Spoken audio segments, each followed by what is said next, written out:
stopped right there, and the Prophet ﷺ said, this shall be our masjid.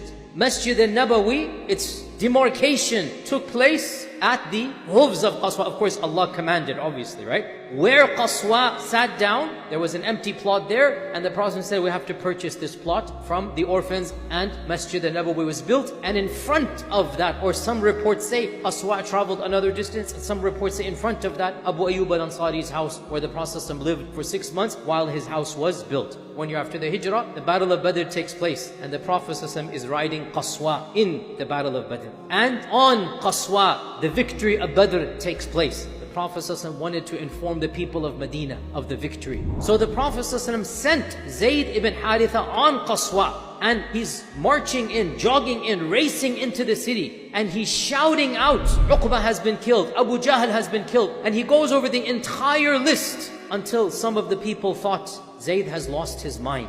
It's not possible that all of these 70 people have been killed and Zayd is riding the animal of the Prophet ﷺ, and the rumor incorrectly spread, astaghfirullah, but maybe the Prophet ﷺ is no longer, and Zayd has lost his mind, become delirious, and he's riding Qaswa because of this. But the point is, the Prophet ﷺ chose Qaswa to ride into the city. Qaswa had a special pen where the camels lived, close to Baqi'. And it so happened in early Islam that a group of Bedouins raided the city and stole Qaswa along with some other animals. And there was a female shepherdess. They took her as well, and they took her and they fled outside the city. And in the middle of the night, the lady, she's a Muslim lady, she managed to loosen her bounds, her ties, and she walked over to the area where all the camels that had been stolen were. And she wanted to ride a camel to go back into Medina. Every camel she came close to didn't recognize her, and so it made the noise of camels. And she kept on going camel to camel until Qaswa. So she jumped onto the one camel that understood what's going on and allowed her to ride in the middle of the night, and that is Qaswa. And as she's galloping back into the city now, she looks back, she is free. She knows she's made it. She says, Alhamdulillah, oh Allah, I promise you an oath that as soon as I get back to Medina, I'll sacrifice this camel. Instead of thanking the camel, hugging the camel, kissing the camel, as soon as I get back to Medina, I'll sacrifice this camel on your behalf. When she went back to the city, the day breaks, she tells the Sahaba where everybody is. They go and they get rid of the bandits, get all the stuff back. The next day she walks into the masjid. She says, Ya Rasulullah, I need your camel back. He says, why? She said, I made a promise for Allah subhanahu wa ta'ala. If Allah saves me, I'm gonna sacrifice Qaswa. So the Prophet ﷺ smiled and said, what an evil thanks you have given back to her, as a joke. And then he said, and this is a fiqhi principle, there is no fulfilling of the nadr over something that is a disobedience to Allah, and over something that you do not own. You couldn't have made this nadr because you don't own this camel. You must give the kafara of the nadr. Another incident of Qaswa, Sa'id ibn Musayyib said that Qaswa was the fastest camel, and no camel could outrace Qaswa. Once a Bedouin came with another camel, and a race was held, and that Bedouin's camel won the race against Qaswa. The Sahaba felt sad that Qaswa had lost. So the Prophet ﷺ spoke to them to calm them down. And he said, it is Allah's principle and rule that whenever something is raised up, Allah Azza wa Jal also brings it down. No creation of Allah is consistently winning. Sometimes it'll win, sometimes it'll lose. Another interesting story about Qaswa, that once Qaswa was nowhere to be found. So the Prophet ﷺ sent out people to find Qaswa. One of the leaders of the hypocrites, sitting in his house amongst the other munafiqun, said,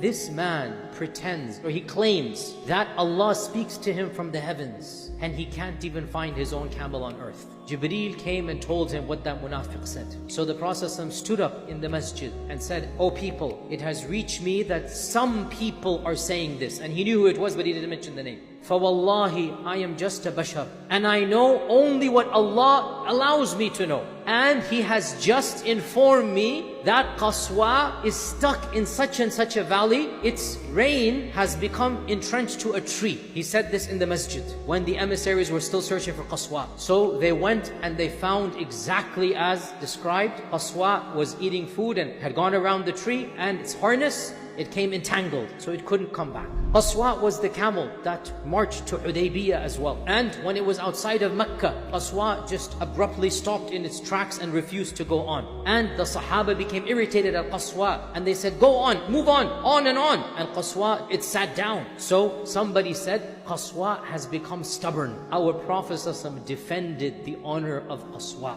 And he said, no, QASWA has not become stubborn. And nor is this a khuluq that she has ever been guilty of. Rather, the one who blocked the elephants from Mecca has now blocked QASWA as well. Meaning Allah subhanahu wa ta'ala has told her to stay here. And then where QASWA stopped, that's where the Treaty of Hudaybiyah took place. The next year after Hudaybiyah, it was on QASWA that the Prophet ﷺ came back and performed the Umrah, his first Umrah in the 7th year of the Hijrah. And on QASWA, he rode and he did the Tawaf.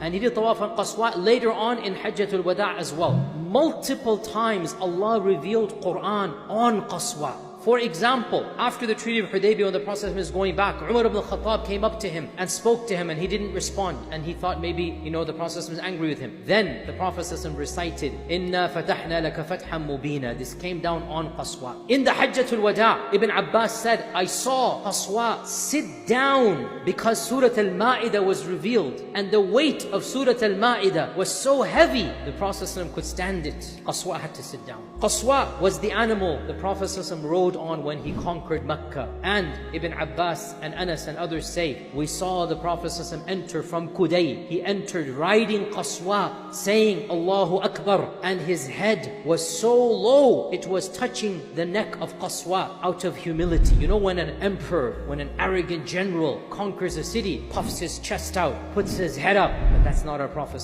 And on QASWA, he marched through entire Mecca until he entered the Kaaba. And on QASWA, he did Tawaf. And as the Sahaba are seeing the symbolic sign of Tawaf in Hajjatul Wada', the books of Seerah say, they began to say takbir so loud, Allahu Akbar, that Mecca began to tremble from the takbirat. And when he finished the Tawaf on QASWA, he took his staff and he walked to every single idol and he tapped it and he said, جَاءَ الْحَقُّ وَزَهَقَ الْبَاطِلِ إِنَّ الْبَاطِلَ كَانَ زَهُوقًا. And every time he touched an idol, it just collapsed and demolished and disintegrated. On QASWA, he's doing all of this. Right after Fath Makkah, the Battle of Hunayn takes place. And the Battle of Hunayn, if you remember, they trapped the companions, the Sahaba. They had the arrows from the top. There was a valley. They trapped. So much so, some of the Sahaba didn't understand what's going on and they fled. QASWA did not flee. QASWA remained firm where it was because the Prophet did not tell it to leave. And in spite of the arrows and in spite of, QASWA stayed there. And from QASWA, the Prophet called out to the Sahaba, come back, come back. And when they heard his voice, they came back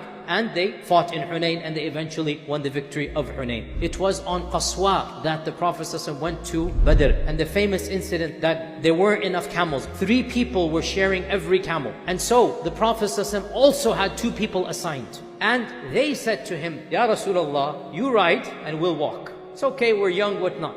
The Prophet smiled and said, no. Neither are the 2 of you any younger than me, even though they were, and nor am I in any less need of the ajr than you. I also need the ajr. We will share. And so, even though he was the Rasulullah sallallahu alaihi wasallam, he shared, taking turns. And the final point of QASWA was the camel that the Prophet sallallahu did the entire Hajj on, from Mina to Muzdalifah to Arafat. And this is really interesting. He used QASWA to give the most famous khutbah in all of human history, Khutbatul Wada'. And it was during the last days of Hajj on QASWA that Allah revealed one of the final surahs in which the Prophet ﷺ knew this was the end. Ibn Umar says that this surah came down when the Prophet ﷺ was in the days of Mina after Hajj, and he was on QASWA. إِذَا جَاءَ نَصْرُ اللَّهِ وَالْفَتْحِ.